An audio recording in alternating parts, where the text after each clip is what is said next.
El río Paraná es el más importante de la Cuenca del Plata. Para muchas provincias como Misiones significa comunicación, cultura, biodiversidad. Convivir con el Paraná complementó la actividad científica de Martín, doctor en ciencias biológicas, que decidió estudiar y hablar sobre los problemas que hay en el río. ¿Cómo afectan los plásticos al ambiente fluvial? En conversaciones con otros colegas decidimos que era momento de abrir el panorama hacia cuestiones más locales y más inmediatas, intentar abarcar problemas más claros. Y yo creo que una de las razones de eso es simplemente la convivencia con el río.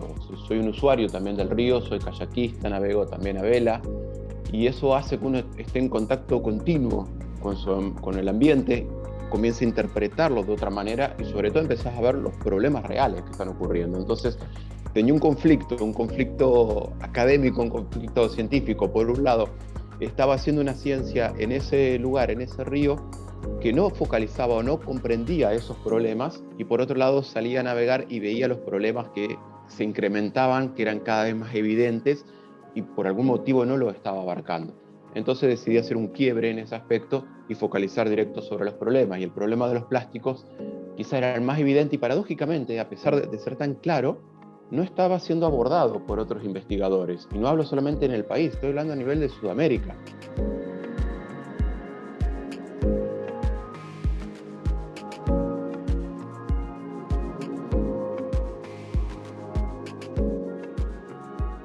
Ocurre un fenómeno que es tremendo, que nosotros le empezamos a llamar la sopa de plásticos, que era inmediatamente a una lluvia, no necesariamente copiosa, una lluvia de 10, 15 milímetros, estando navegando, uno comenzaba a toparse con los plásticos que venían en deriva. ¿De dónde venían? Bueno, de la escorrentía que originaba esa lluvia, que por la ciudad me refiero, sobre todo por la ciudad, incluso, pero también ocurre en baldío y sobre todo en basurales a cielo abierto, que son muy comunes lamentablemente en nuestra región.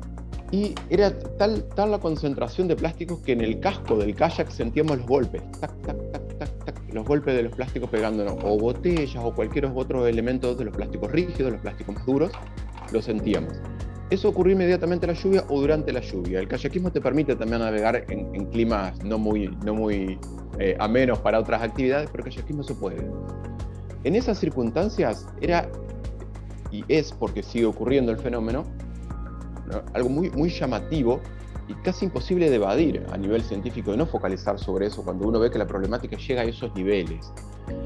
Eso fue una de las cuestiones, por lo menos en lo personal, que a mí más me quebró, que me hizo entender que ahí había algo muy grande, un problema muy grande que no estaba siendo científicamente abordado en la forma debida.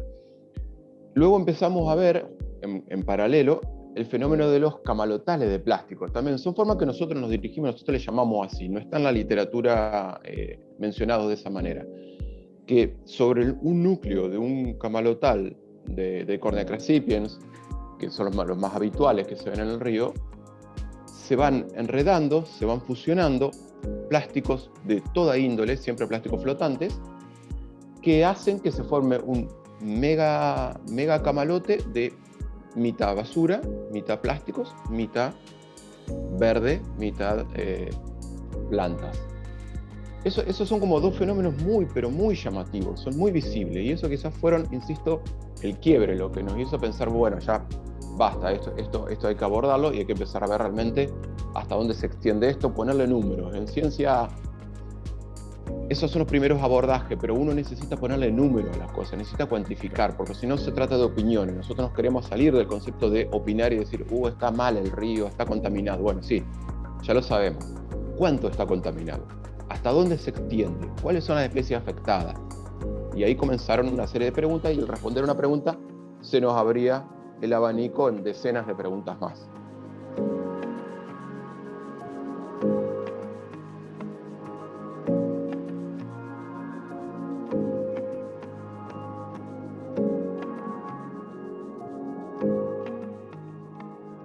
Es conocido que el plástico se llama macroplásticos en las botellas completas, las bandejas esas de tergopol tan habituales en los supermercados, los empaques de comida, de fideos, de arroz, etc., sachet, de leche, yogur, los vasitos también de yogur, de cualquier otro uso, los vasitos de telgopor también. Todos esos productos se llaman macroplásticos. ¿Por qué? Porque por el tamaño que tienen, obviamente, pero además porque fueron creados con ese propósito. A nivel comercial me refiero, creados con ese propósito. El vasito fue vasito, se lo creó para que sea un vasito. El sachet se lo creó para que sea un sachet. Cuando eso llega al ambiente, los factores ambientales, ahora los detallo, entran a jugar un papel preponderante ahí.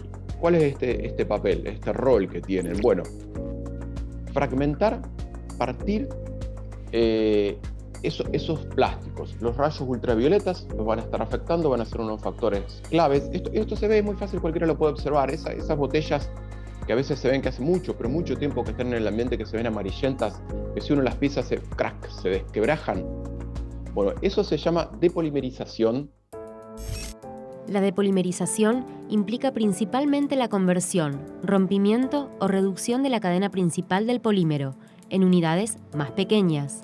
Al fragmentarse, el plástico original pierde su característica y se vuelve frágil. Cuando eso pasa, el plástico no quiere decir que el plástico se degrade. Es decir, no hay organismos involucrados en esa acción. No hay nadie que lo esté consumiendo. ¿Qué significa consumir o biodegradar un elemento? Que va a haber organismos que se nutren de ese elemento, por lo tanto lo van a estar transformando en energía y en alimento. En su propio cuerpo me refiero. Esto no ocurre en este estado con el plástico. Lo único que ocurre es que se fragmenta. Entonces lo que tenemos es una multiplicación del problema. Donde antes teníamos una botella que al menos potencialmente, no digo que ocurra, pero potencialmente se podía remover del ambiente, quitarla, ahora tenemos literalmente miles y miles de fragmentos pequeñísimos.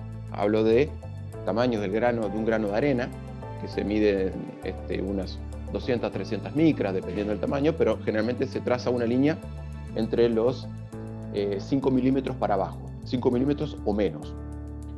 Entonces tenemos miles de esos fragmentos a los cuales ya no hay manera de quitarlos del ambiente, no hay manera de limpiar eso.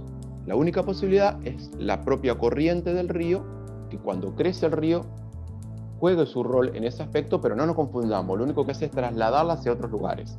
Entonces no es una limpieza lo que está haciendo, simplemente traslada hacia otros lugares.